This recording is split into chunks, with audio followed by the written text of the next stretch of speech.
speaking about Beethoven is hard because his name is so famous. And the romantic image of Beethoven is so ingrained in our memory.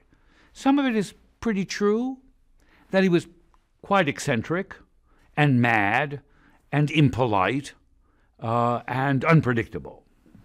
He was also, and that's very important, deaf. And he was deaf when he wrote this symphony.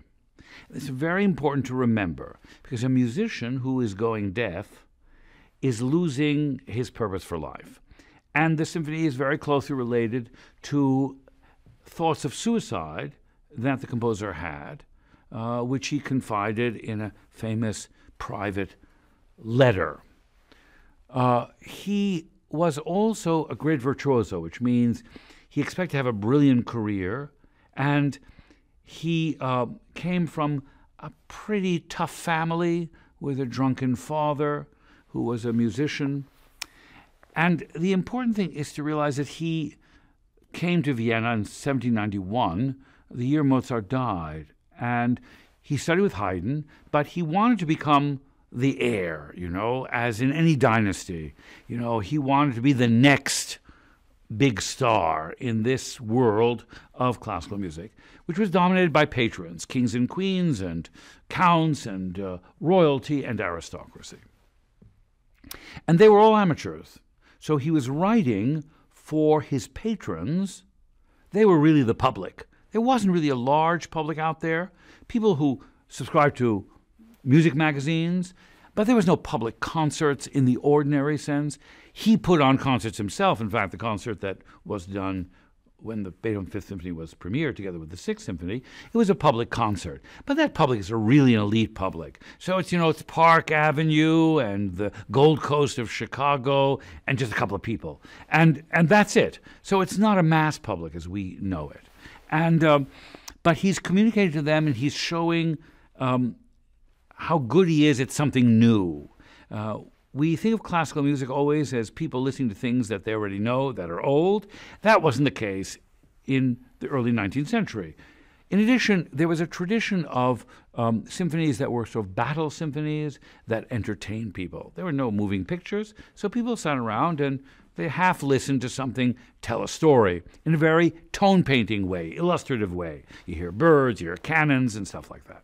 So now he comes up with the idea he's going to do something that is going to impress his patrons and that also expresses, in a way, his own sensibility. So his personal, subjective feelings become the subject of the symphony in his mind, which is why the first great review of this symphony called it the high point of romanticism, because here's the subjective personality expressing himself.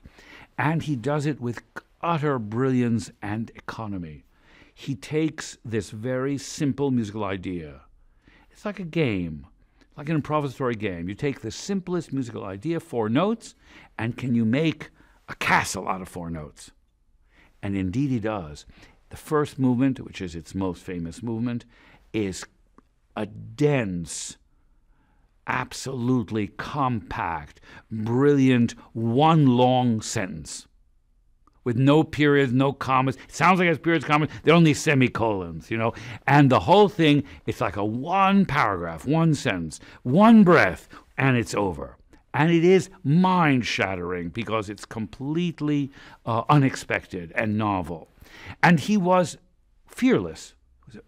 In addition, he wanted to make a symphony that was not made of separate pieces.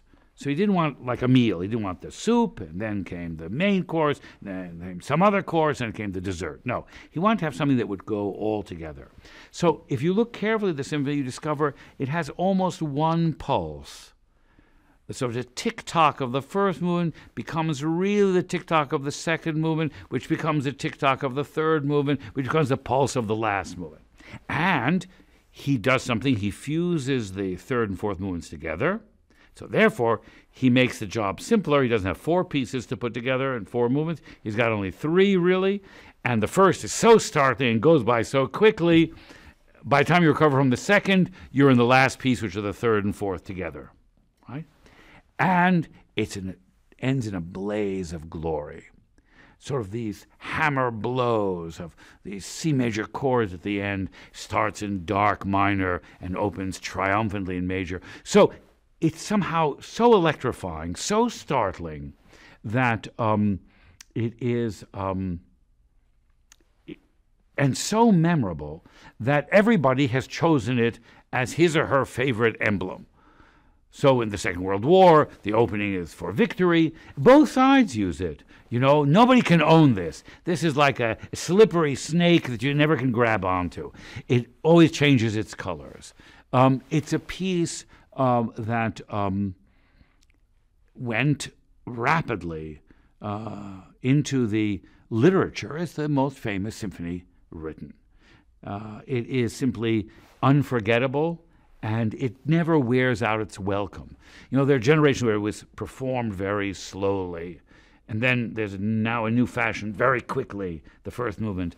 And whatever tempo you take it, fast or slow, you can't kill it, you know. It beats you every time. And it is simply baffling how imaginative the composer is in using so little, and how unexpected the rhythmic punctuation, the use of silence, and the dramatic aspect of it. This is the first time the symphony wakes up and is a dramatic essay.